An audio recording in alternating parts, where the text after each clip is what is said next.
Hello everyone. எஸ்எஸ்சியில் GD notification வந்து announce பண்ணியிருக்காங்க.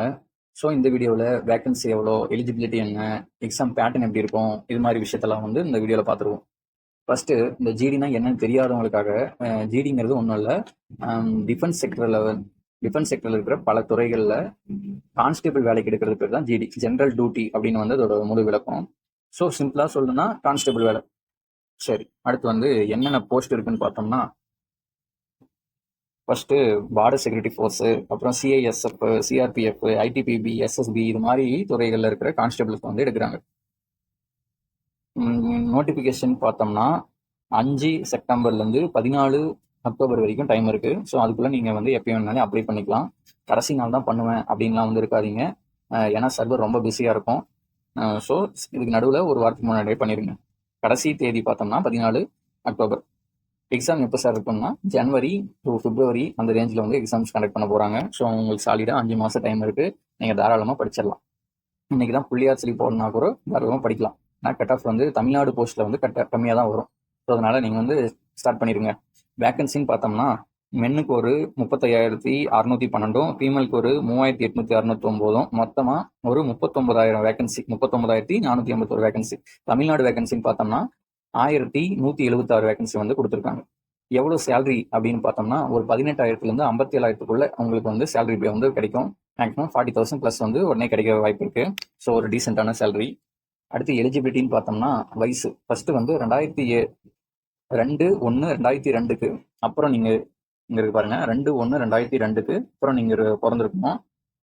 1/1/2007 அதுக்கு முன்னாடி பிறந்திருக்கணும், அன்னைக்கு இல்லை அதுக்கு முன்னாடி பிறந்திருக்கணும். இதுக்கு நடுவில் இருக்கிறவங்க மட்டும் தான் எலிஜிபிள்.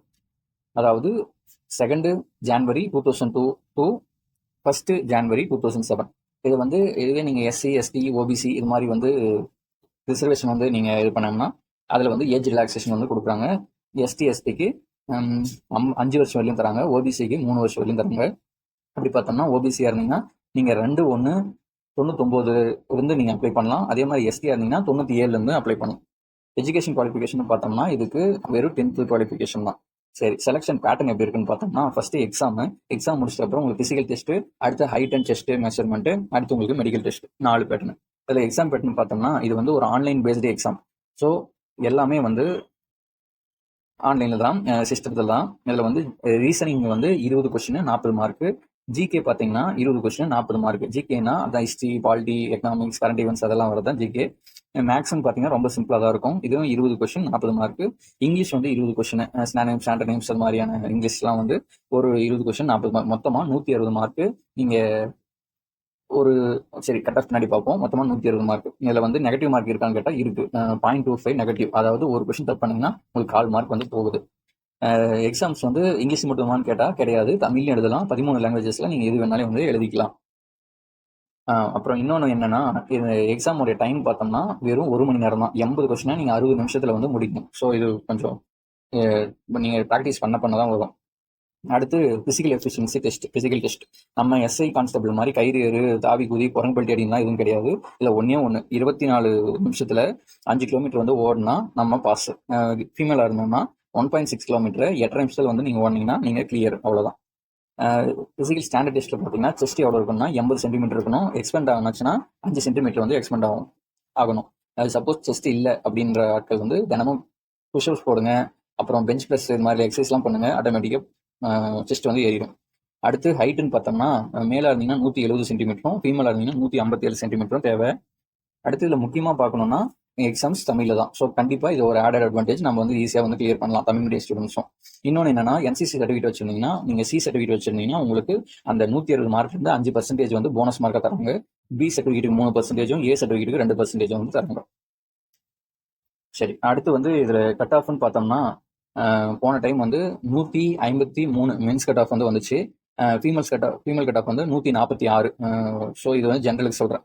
ஸோ அந்த ரேஞ்சில் வந்து வந்துச்சு. நம்ம தமிழ்நாடு ஸ்டூடெண்ட்ஸ்னு பார்த்தோம்னா மேக்ஸிமம் ஆவரேஜாக வந்து 80 வரையும் எடுக்கிறாங்க. ஸோ 80க்கு மேலே இருந்தீங்கன்னா நீங்கள் வந்து செலக்ட் ஆக வாய்ப்பு இருக்குது. ஸோ உங்களுடைய ஃபோக்கஸ் வந்து 80க்கு மேலே வந்து வைங்க. ஒரு 100 ரேஞ்சை வந்து தொட்டுட்டிங்கன்னா நீங்கள் வந்து சேஃப் ஜோன். ஸோ தொடர்ந்து நல்லா படிங்க.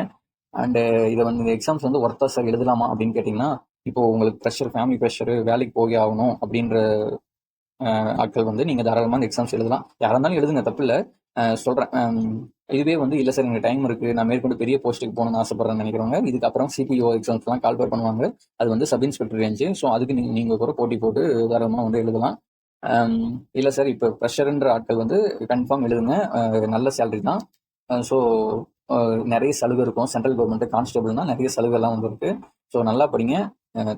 ஜெயிக்கிறோமோ தோக்குறோமோ சண்டை செஞ்சிடணும், எழுதி பார்த்துடணும். ஸோ எக்ஸாம் பாஸ் பண்ணால் வாழ்த்துக்கள். தேங்க்யூ.